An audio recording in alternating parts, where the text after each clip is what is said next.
In the exasperating world of motoring, it's not just a question of jam tomorrow. It's jam today and every day. And the more cars there are on the roads, the longer it takes to drive to work, if you must drive to work. If you're on four wheels, you go by stops and starts. But on two wheels, the stops are fewer. A motor scooter, for instance, can weave in and out of the traffic. Some motorists look on them as a bit of a nuisance, but they often leave the highest powered car in the jam just standing.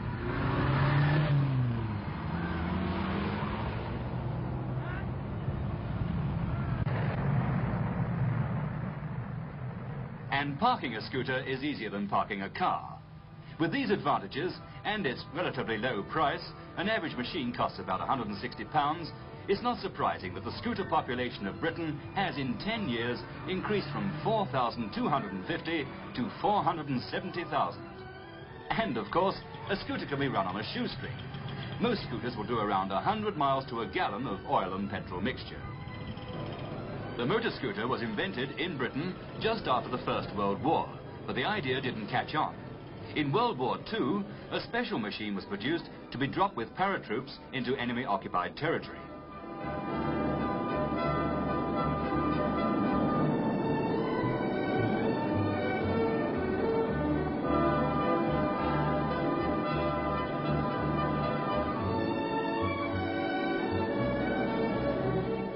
This miniature, called a corgi, came down by parachute, folded up in its own container.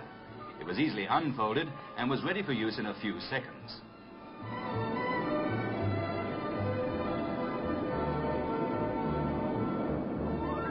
There are very few corgis left today, but these members of the London Federation of Boys Clubs are taking part in what they call a go-bike rally on tiny machines very similar to them.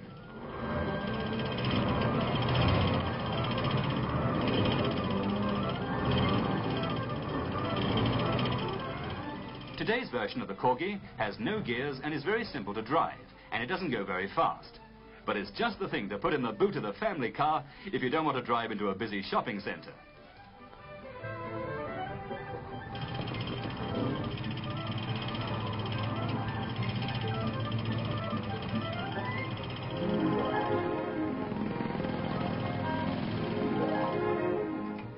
This little runabout is really halfway between a motorcycle and a scooter. The true motor scooter, however small, is in law a motorcycle, but it has three main differences. The wheels are very much smaller, it has an open frame with a foot platform, and all its working parts are completely enclosed. Whew! What a getaway! Like a motorcyclist, a learner on a scooter doesn't have to be accompanied. But this Italian scooter is fitted with a specially designed dual control to make learning to ride safer on the highway.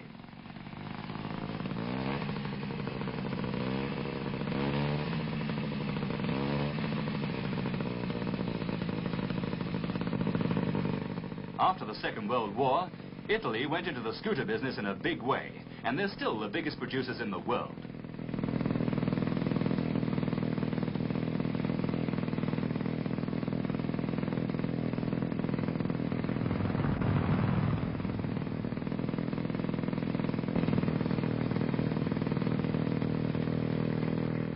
With the vast increase in scooters have come scooter clubs, more than 600 in Britain alone, with about 20,000 active members, more than a quarter of them women. This is a club outing to Box Hill in Surrey, but clubs like this will travel thousands of miles on holiday and to scooter rallies all over Europe.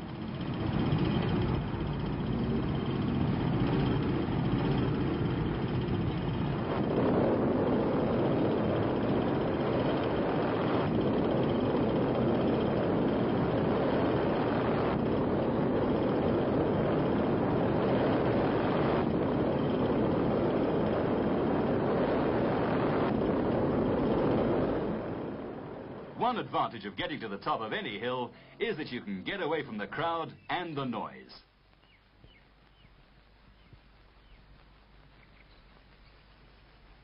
About 4,000 people who like crowds and scooters gathered at London's Crystal Palace for a mass scooter rally.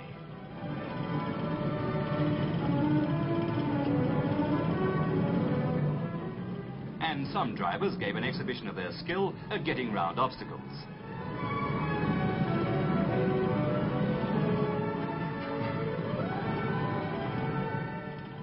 At the end of the rally, there was a grand parade of all the scooters, many with sidecars. This is the first completely automatic British scooter.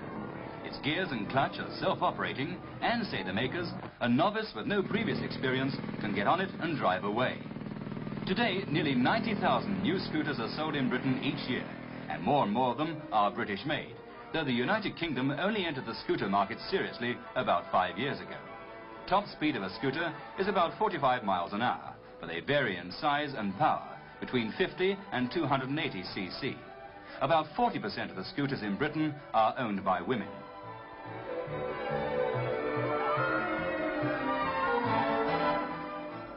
This new light scooter has been designed with women in mind, but before it reaches the public, it is man-tested. Every scooter in Britain is given a road test before it leaves the manufacturers, and 4 in every 1,000 made by this firm are also given tests equivalent to 6 months' wear in normal conditions. Of course, these scooters never reach the shops. Here, on a tank testing course, a new scooter is put through its paces.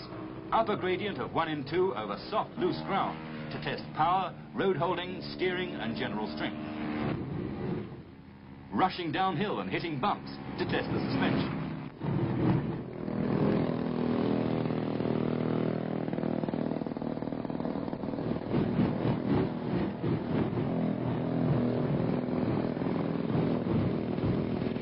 Through 6 inches of water to make sure that all parts are sealed.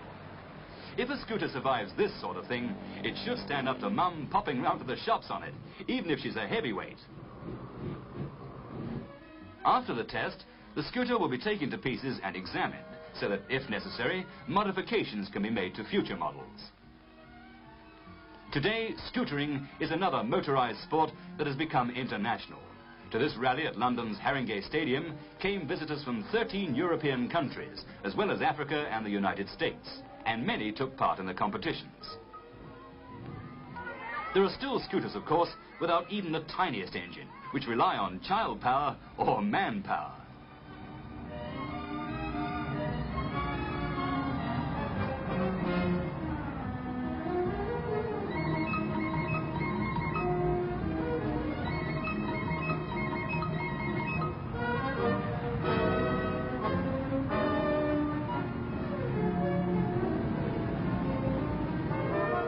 Maybe if traffic jams go on getting worse, we shall see people arriving on these too. Because if things got quite impossible, you could always tuck this sort of scooter under your arm and run.